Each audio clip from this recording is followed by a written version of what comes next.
Bonjour à vous, j'espère que vous allez bien, que vous êtes en pleine forme. Aujourd'hui, on voit 5 graines pour t'épanouir dans ta sexualité.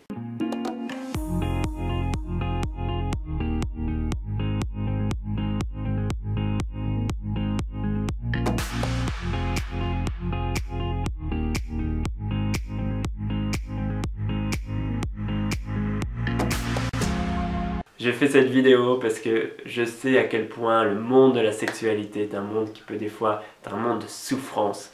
Tout simplement parce que je l'ai vécu, j'étais pas à l'aise, j'avais pas confiance en moi, j'ai eu des expériences désagréables et qui ont fait que la sexualité pour moi était quelque chose de difficile et des fois pas du tout agréable.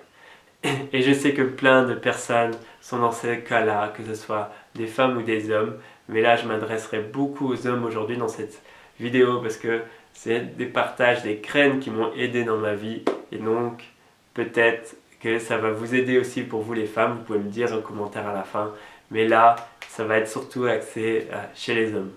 Il y a besoin qu'on puisse pouvoir parler librement de la sexualité.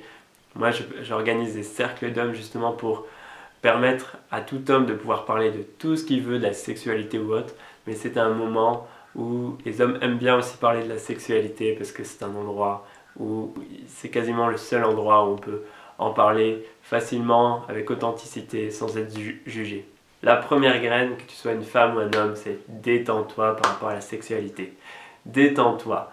La sexualité, c'est un moment que l'on partage avec la personne que l'on aime, avec la personne avec qui on a confiance. Et donc, détends-toi, c'est juste un moment qu'on partage ensemble pour ressentir du plaisir et pas pour atteindre un certain niveau. C'est-à-dire que la société a tellement une importance, mais tellement un niveau de performance et que tu entendras jamais dans une discussion avec un pote, oh, hier, j'étais au lit et c'était vraiment pas terrible, hein.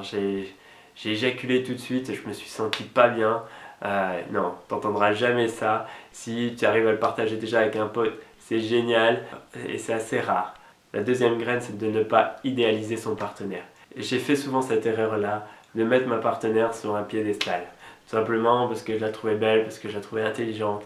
Et donc, je l'estimais meilleure que moi, à un niveau plus haut que moi. Et du coup, je me mettais une pression, mais tout seul. Je me mettais une pression moi-même tout seul, alors que la partenaire ne le cherchait pas du tout. Mais je me mettais une pression moi-même. Donc, respire, remets ta partenaire au bon niveau et au même niveau que toi. Si elle t'aime, c'est parce que tu as des qualités, c'est parce que tu peux avoir confiance en toi, c'est parce qu'elle est contente d'être avec toi et qu'elle a envie de passer un bon moment avec toi. Et donc, respire et puis on arrive à la troisième graine. Défocalise ton attention. Quand on est stressé, on a tendance à focaliser notre attention. C'est un mécanisme naturel, c'est quand on stresse, on focalise. Et du coup, tu focalises ton attention sur quoi? Bah, sur tes peurs, sur tes difficultés, sur tes souffrances.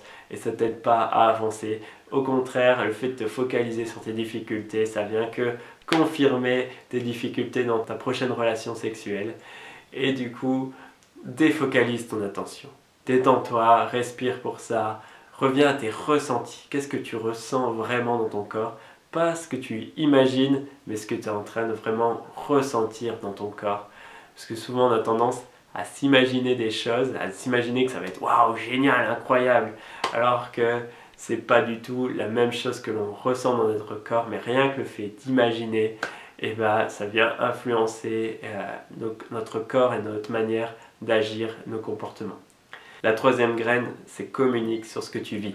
Communique tes ressentis, ce que tu as vécu, que c'était bien, que c'était pas bien, que c'était agréable, que c'était désagréable, que tu as eu du plaisir ou de la souffrance. Partage, communique avec ton partenaire. Tout simplement pour pas laisser des non-dits. Si tu as vécu quelque chose qui était désagréable, que tu n'as pas apprécié, que tu n'as pas profité vraiment du moment, et ben partage-le.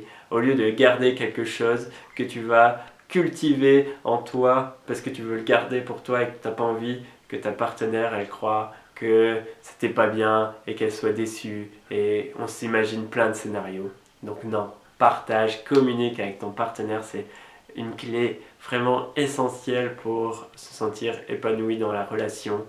Même au-delà de la sexualité, c'est la communication, donc communique. La dernière graine, c'est sois authentique. Sois authentique avec la personne, c'est-à-dire que si tu vis quelque chose qui est pas très agréable, tu prends pas beaucoup de plaisir, et bah partage-le. Ça sert à rien de lui dire que c'était bien, que waouh, c'était le pire aujourd'hui. Non, ça sert à rien, tout simplement parce que tu vas créer une fausse croyance chez ta partenaire ou ton partenaire. C'est que en faisant ça, et bah toi tu prends du plaisir. Alors que si c'est pas le cas, et bah dis-le tout simplement à ton partenaire. Elle va rectifier le tir, vous allez faire autrement, trouver d'autres solutions et vous allez vous épanouir à deux dans votre sexualité. La sexualité, c'est quelque chose que l'on partage avec quelqu'un d'autre, en tout cas la sexualité en couple, c'est quelque chose que l'on partage avec l'autre. Donc, vis cette expérience avec l'autre, dans les difficultés, dans les plaisirs, et fais en sorte que ton couple il soit épanoui, que tu t'épanouisses dans la vie. Je sais que si tu vis une difficulté dans ta sexualité, c'est un truc de souffrance qui peut miner un petit peu toute ta vie. Donc, travaille sur ça, partage-moi en commentaire si cette vidéo, elle t'aide, si elle t'inspire, si elle te donne des clés qui vont te permettre de changer des choses dans ta relation. Et puis moi, je te dis à demain, appuie sur les petites cloches, abonne-toi, partage, fais tout ce qu'il faut, mais fais que les autres personnes puissent être au courant, puissent entendre ce message et qu'on casse ce monde tabou de la sexualité. Allez, ciao, à demain.